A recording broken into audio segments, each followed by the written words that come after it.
Davidson, and we continue with a few minutes with Jesus. And today we're in Luke chapter 7, verse 7. We're in Luke chapter 7. We're going to be verses 11 through verse 19, I think it is. Verse 17. 11 through 17.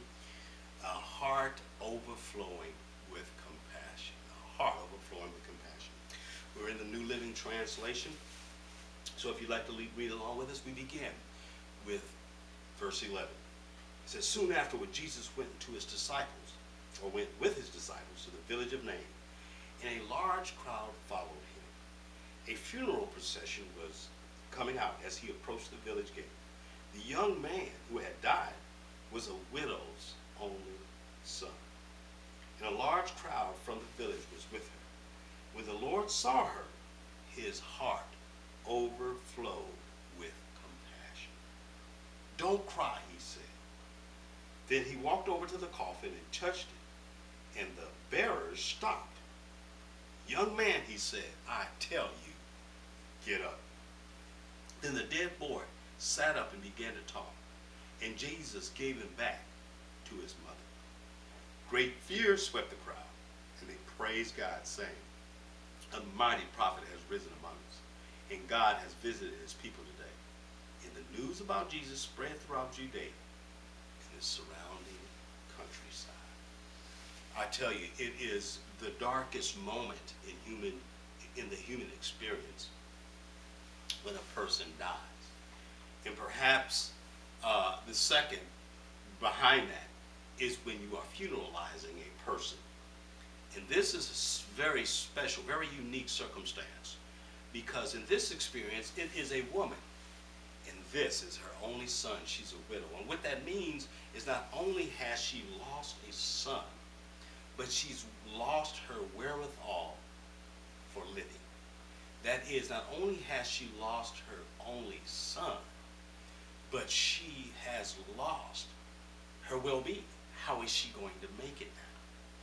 And of course, during that period of time, there's no such thing as embalming, by the way. You don't get embalmed during that time. That's the reason why persons were buried during a certain period of time, usually within hours almost, okay? They were buried, and because there was no embalming process as we have today.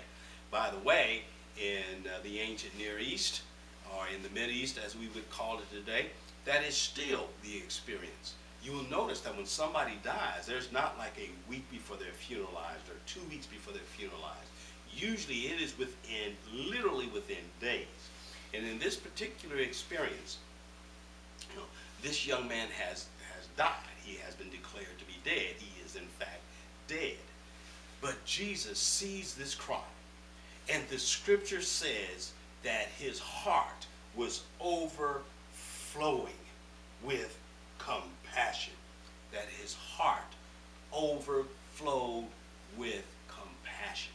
That's that same sense that if I have a cup, and we've all done this, that we have put more into the cup than it will bear. That the cup will only bear so much. And then after it bears what it can, it begins to overflow. And when that cup overflows, as you know, things begin to happen that have to be addressed. And to know that Jesus has a heart that overflows. You know, I'm going to allude to a movie that I'm sure that many of you have seen, just so we can get this same experience. It's this young man in the movie Courageous, who is looking for his job, and his family is in such grave need, and we see him being laid off on one job. Then he seems to get another job to get there, only to discover they've got more than enough help. They don't need his help. Then as he is walking, he is wondering what is going on. We all have had that what is going on experience. I have. I'll give testimony to myself. I have certainly had those moments, those Job-like moments when you're wondering what in the world is going on, okay? And it is so important to know that our Father knows our circumstances intimately. He knows our circumstances intimately. He knows our circumstances even better than we. And we can rest in this, that he has a heart that overflows towards his children. He has not forgotten you. He has not forgotten me. Not only has he not forgotten us, it's not like he has a memory and you're in the back part of his memory. It's not like you're way down the list. Everybody with Jesus is at the top of the list. With his, we're all at the top of the list. And he has a heart that overflows for us. No matter how lonely you may become, no matter how dark it may seem, remember his heart when you're on your knees, when you're wondering what's going on, his heart is overflowing for us.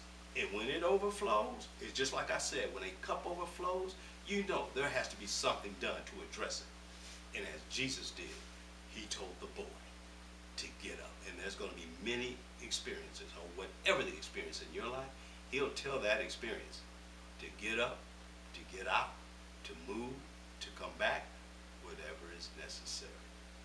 Because he has a heart. I've been waiting.